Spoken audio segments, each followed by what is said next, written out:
Every country on earth at the moment is reforming public education. There are two reasons for it. The first of them is economic. People are trying to work out, how do we educate our children to take their place in the economies of the 21st century? How do we do that, given that we can't anticipate what the economy will look like at the end of next week, as the recent turmoil is demonstrating? How do we do that? The second, though, is cultural. Every country on earth is trying to figure out, how do we educate our children so they have a sense of cultural identity and so that we can pass on the cultural genes of our communities while being part of the process of globalization. How do we square that circle? The problem is they're trying to meet the future by doing what they did in the past. And on the way, they're alienating millions of kids who don't see any purpose in going to school. When we went to school, we were kept there with a story, which was if you worked hard and did well and got a college degree, you would have a job. Our kids don't believe that. And they're right not to, by the way. You're better having a degree than not, but it's not a guarantee anymore. And particularly not if the route to it marginalizes most of the things that you think are important about yourself. Some people say we have to raise standards as if this is a breakthrough. You know, like, really, yes, we should. Why would you lower them? You know, I mean, I haven't come across an argument that persuades me of lowering them. But raising them, of course we should raise them. The problem is that the current system of education was designed and conceived and structured for a different age. It was conceived in the intellectual culture of the Enlightenment and in the economic circumstances of the Industrial Revolution. Before the middle of the 19th century, there were no systems of public education. Not really. I mean, you could get educated by Jesuits, you know, if you had the money. But public education, paid for from taxation, compulsory to everybody and free at the point of delivery, that was a revolutionary idea. And many people objected to it. They said it's not possible for many street kids, working class children, to benefit from public education. They're incapable of learning to read and write, and why are we spending time on this? So there's also built into it a whole series of assumptions about social structure and capacity. It was driven by an economic imperative of the time, but running right through it was an intellectual model of the mind, which was essentially the Enlightenment view of intelligence. That real intelligence consists in the capacity for a certain type of deductive reasoning and a knowledge of the classics originally, what we come to think of as academic ability. And this is deep in the gene pool of public education, that there are really two types of people, academic and non-academic, smart people and non-smart people. And the consequence of that is that many brilliant people think they're not, because they've been judged against this particular view of the mind. So we have twin pillars, economic and intellectual. And my view is that this model has caused chaos in many people's lives. It's been great for some. There have been people who have benefited wonderfully from it. But most people have not. Instead, they suffer this. This is the modern epidemic, and it's as misplaced and it's as fictitious. This is the plague of ADHD. Now, this is a map of the incidence of ADHD in America, or prescriptions for ADHD. Don't mistake me here. I don't mean to say there is no such thing as attention deficit disorder. I'm not qualified to say if there is such a thing. I know that a great majority of psychologists and paediatricians think there is such a thing. But it's still a matter of debate. What I do know for a fact is it's not an epidemic. These kids are being medicated as routinely as we had our tonsils taken out. And on the same whimsical basis, and for the same reason, medical fashion. Our children are living in the most intensely stimulating period in the history of the earth. They're being besieged with information and calls for their attention from every platform, computers, from iPhones, from advertising holdings, from hundreds of television channels. And we're penalizing them now for getting distracted. From what? You know, boring stuff. At school, for the most part. It seems to me it's not a coincidence totally that the incidence of ADHD has risen in parallel with the growth of standardized testing. Now, these kids are being given Ritalin and Adderall and all manner of things, often quite dangerous drugs, to get them focused and calm them down. But according to this, attention deficit disorder increases as you travel east across the country.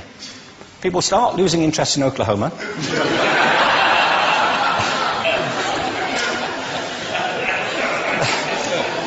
They can hardly think straight in Arkansas. And by the time they get to Washington, they've lost it completely. And there are separate reasons for that, I believe. It's a fictitious epidemic. If you think of it, the arts, and I don't say this exclusively of the arts, I think it's also true of science and of maths, but I say about the art particularly because they are the victims of this mentality currently, particularly. The arts especially address the idea of aesthetic experience. An aesthetic experience is one in which your senses are operating at their peak, when you're present in the current moment, when you're resonating with the excitement of this thing that you're experiencing, when you are fully alive.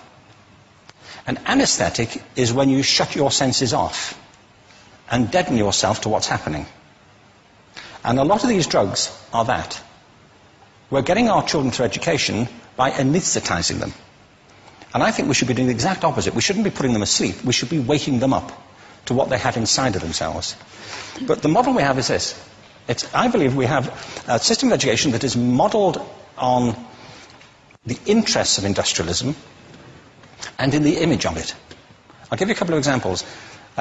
Schools are still pretty much organized on factory lines, ringing bells, separate facilities, specialized into separate subjects. We still educate children by batches. We put them through the system by age group. Why do we do that?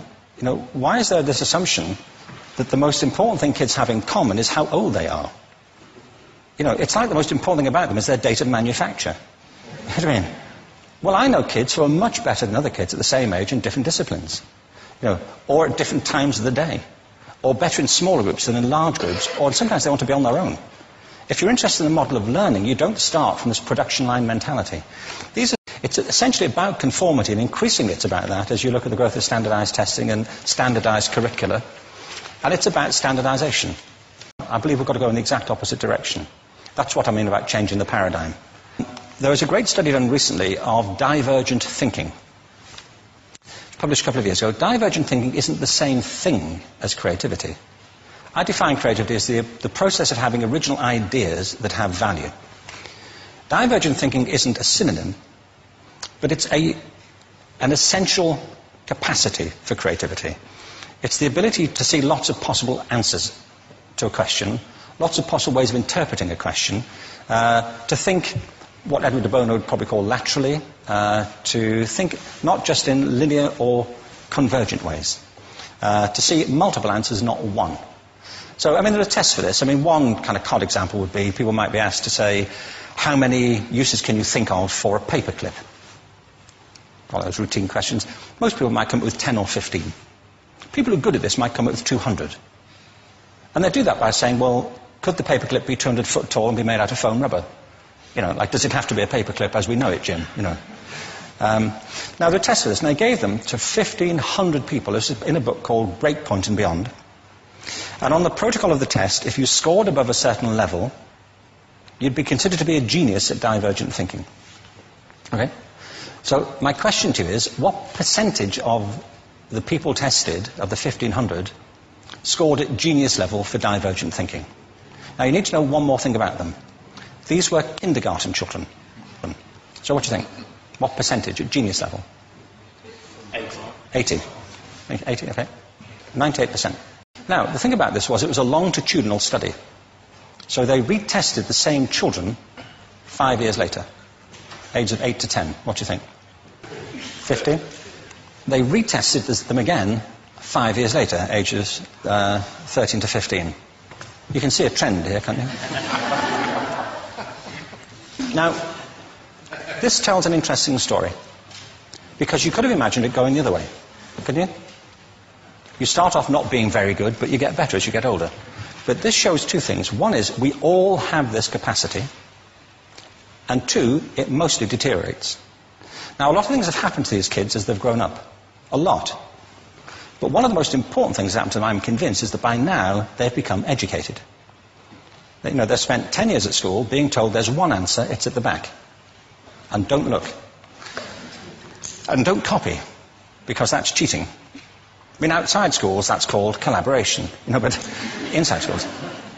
Now, this isn't because teachers want it this way, it's just because it happens that way. It's because it's in the gene pool of education. We have to think differently about human capacity. We have to get over this old conception of academic, non-academic, abstract, theoretical, vocational, and see it for what it is, a myth. Secondly, we have to recognize that most great learning happens in groups, that collaboration is the stuff of growth. If we atomize people and separate them and judge them separately, we form a kind of disjunction between them and their natural learning environment. And thirdly, it's crucially about the culture of our institutions, the habits of the institution and the habitats that they occupy.